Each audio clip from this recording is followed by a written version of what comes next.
Hello, I'm Larry Dixon, and this is a conversation with First Baptist Church.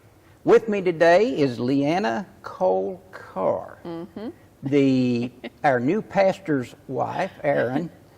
So, and everyone has a story, and I want to hear your story. Where did you grow up, and what was life like as a little girl?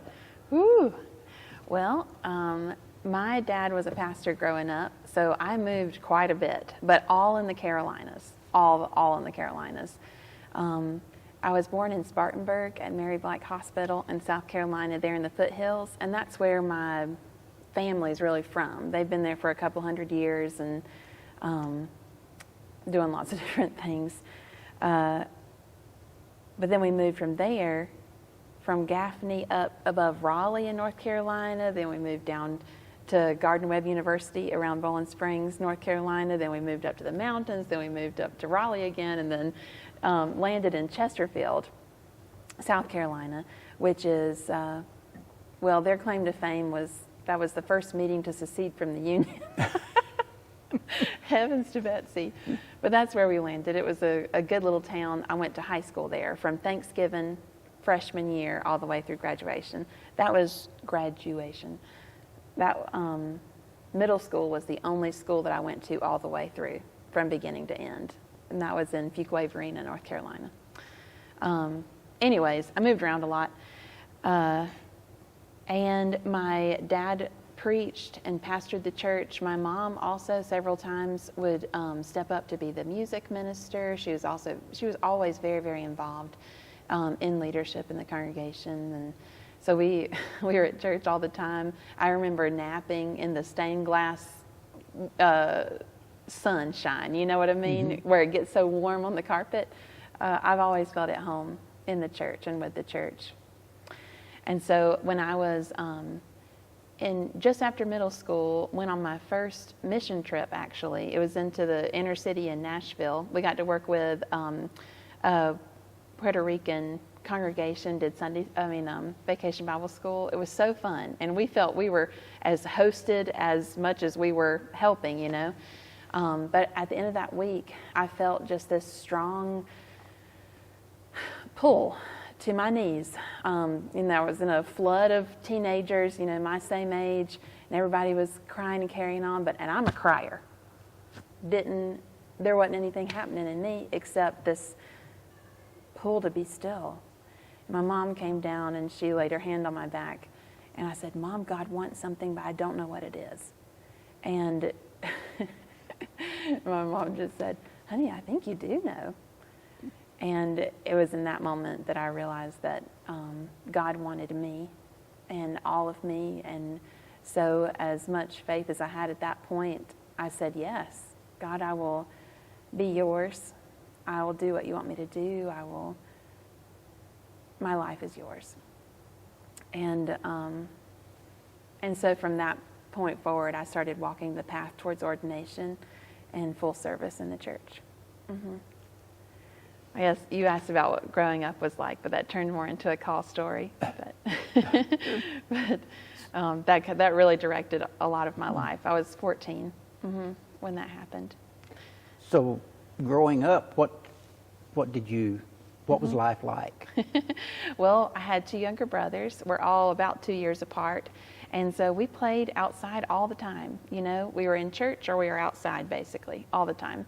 I remember one place when we lived outside Bowling Springs, there was a cotton field in our backyard and the graveyard was right next to us. And that was like the best play time. We could go around the edges of the cornfield and then pop out in the cemetery, and that became our western towns or our, whatever, all the gravestones.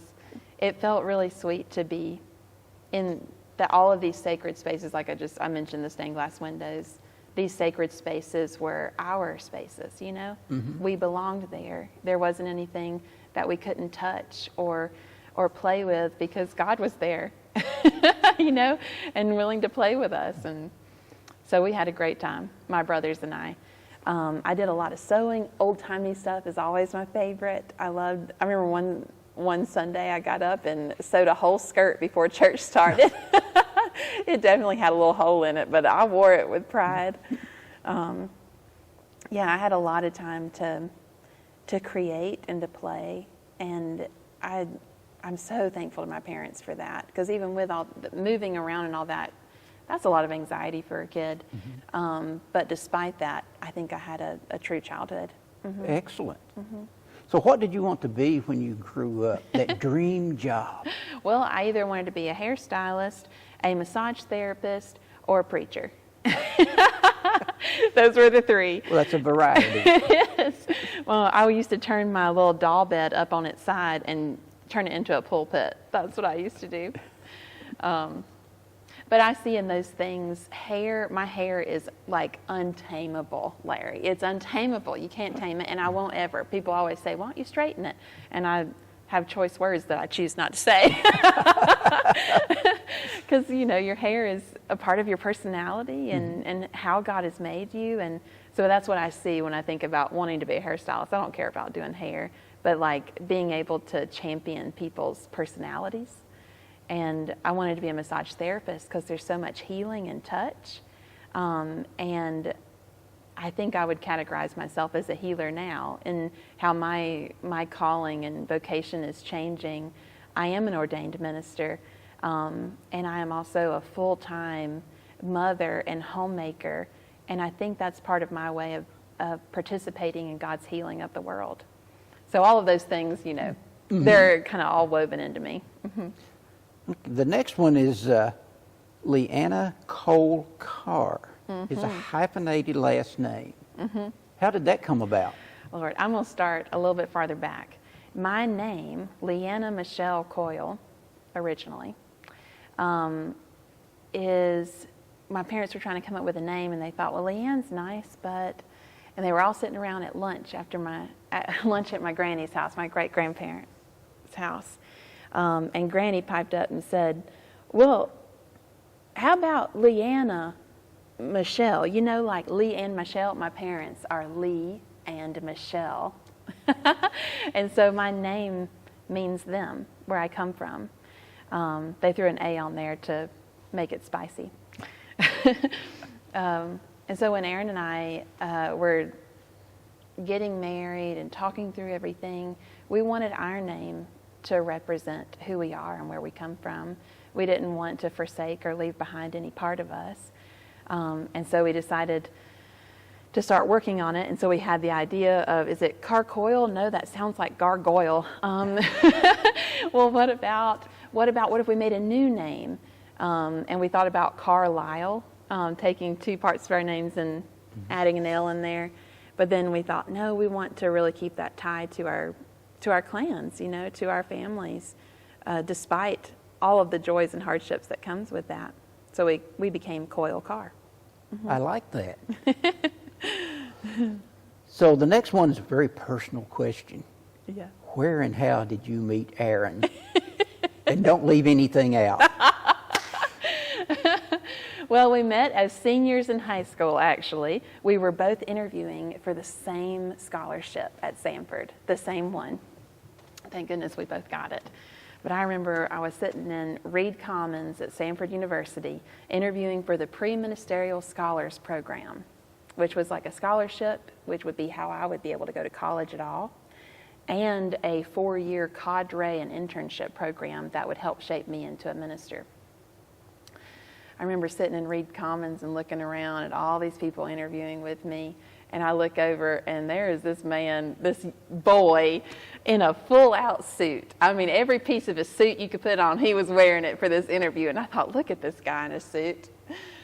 Well, come to find out, he was looking around and he was looking over at me and said, who is this girl in a prairie skirt? Why is she wearing that? She looks like a hippie.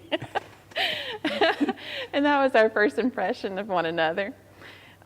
We both got the scholarship, and that meant weekly meetings together. We were both religion majors at Samford, so we were friends, crossing paths and seeing each other evolve and grow. And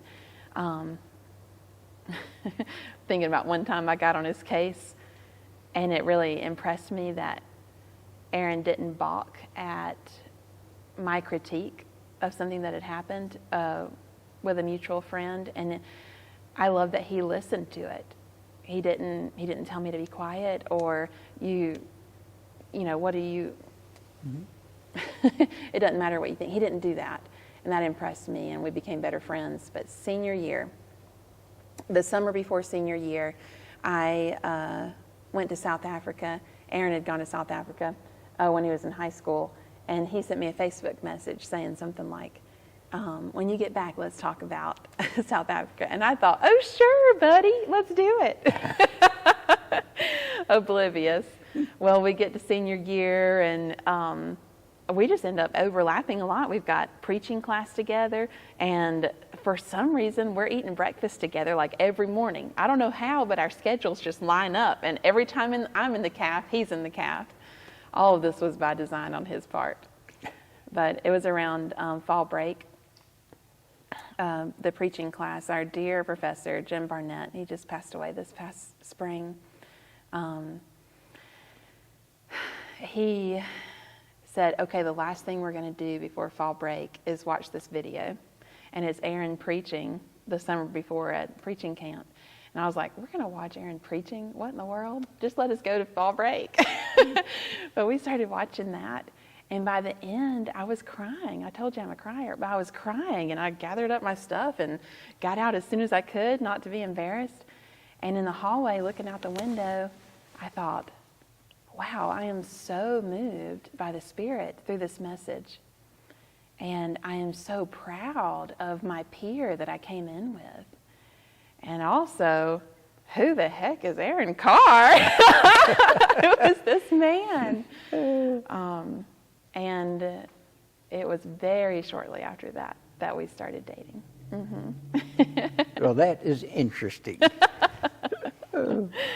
So what are your hobbies? Mm-hmm. Well, I'm hoping that my hobbies will be growing food in our yard. I want to turn everything that I see into life. That's what I want to do. And so there's hobbies in that, and there's also vocation in that. But I have fun with it. So in fact, today we're going to be building beds, little raised beds for our garden outside. I just got approved to have chickens. I love to bake and cook. I love making things from scratch. I like taking something that is trash and maybe seeing it with grace and it turns into something else suddenly. I love that. It's interesting. Mm-hmm. So what type of music or movies are you into? Yeah. What kind? Oh, I love bluegrass. Now, I can't tell you, well, there's only a few artists that I can tell you that I absolutely love because for some reason I don't keep hold of that stuff in my brain. I love the Waylon Jennys. It's a group of Canadian women, 3 women, whose harmony is like the best thing I've ever heard in my life. The Waylon Jennys, look them up. They're beautiful. In fact, me and 2 other women sang one of their songs at my ordination this past fall and called One Voice. Look it up. And movies, well, I have now seen, I think, every Marvel movie that's ever been made because of Aaron. But if I had my choice of movies, gosh, I just love adventure. I love adventure movies and things that have a point, you know? So I also like documentaries. I can dive deep into a documentary, Larry. I love to learn stories and see things. Mm-hmm. So since you talk about the Marvel movies, Yeah. what about space aliens? Well, you know, I think they're probably out there. God is way too wild and wonderful for there not to be a chance, you know? Mm-hmm. I like the way you put that. Did you have a nickname growing up? I had a couple. My brothers couldn't say Leanna, so they called me Nana for a long time. And I'm kind of sentimental about my nicknames. They called me Nana for a long time. And then when they got to where they could pronounce Leanna, they made sure everybody else remembered it was Leanna and not Leanne. Every single time. They're good brothers. My other nickname, my poppy, my great-grandfather would call me Lana. And then my uncle picked up on it and started calling me Lanner. I don't know why. But those are... Little kids need a nickname. Oh, that's what makes them special. Well, And obviously you traveled quite a bit and you moved around. yeah. What's your favorite food? Okay, my favorite food is macaroni and cheese. That's sophisticated, isn't it? But my favorite food is macaroni and cheese. My favorite meal is meatloaf with macaroni and cheese or mashed potatoes and something green. What do you think of fried bologna? My grandpa makes the best. Oh. Everyone has a bucket list. What is your number one item in your bucket list? The number one item, I want to have some more babies.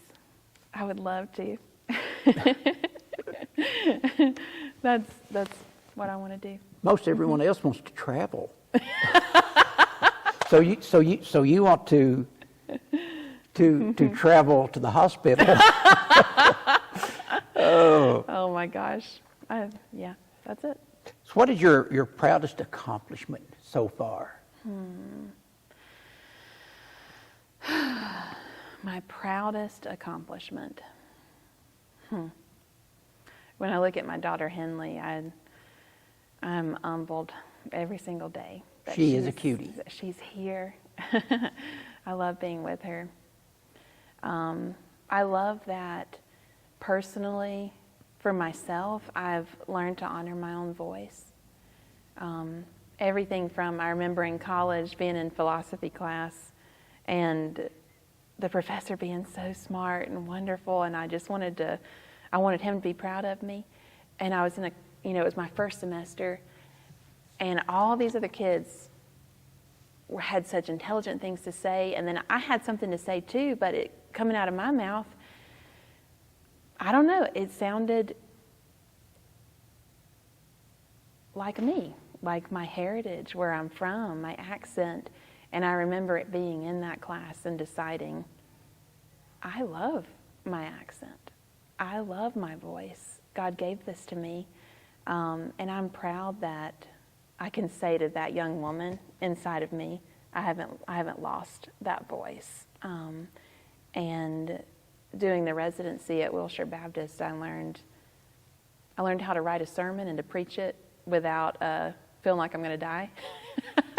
I don't hear an accent. And I'm serious. Even one of my brothers said, we don't know where she got her accent. But you know what I mean. Like, I'm proud to not be ashamed of my voice in like the accent way, but also the deeper way of who I am. Mm-hmm. Of all the characters in the Bible, Yeah. who is your favorite? Who would you spend the day with eating ice cream and hamburgers? Oh my gosh. I want to spend time. Well, okay, it's really hard, but I've got to set Jesus and Mary aside, okay? Okay. But I want to hang out with Mary Magdalene. I want to know what it was like for her to be a disciple of Jesus, to follow him, and to, no matter what it cost, I want to know that woman. Mm-hmm. Is there anything that I haven't asked you that you would really like to share with me today? I ain't got a clue. Oh my goodness. Well, I guess I'll say that I love to have people over. And so if anybody wants to come over and hang out and eat a little bit, I want them to feel more than welcome to come do that. That, I think, is my favorite thing in the world. Well, This has been a conversation with First Baptist Church. With me today has been Leanna Coyle-Carr. I'm Larry Dixon. Leanna, it has been a pleasure. thanks, Larry.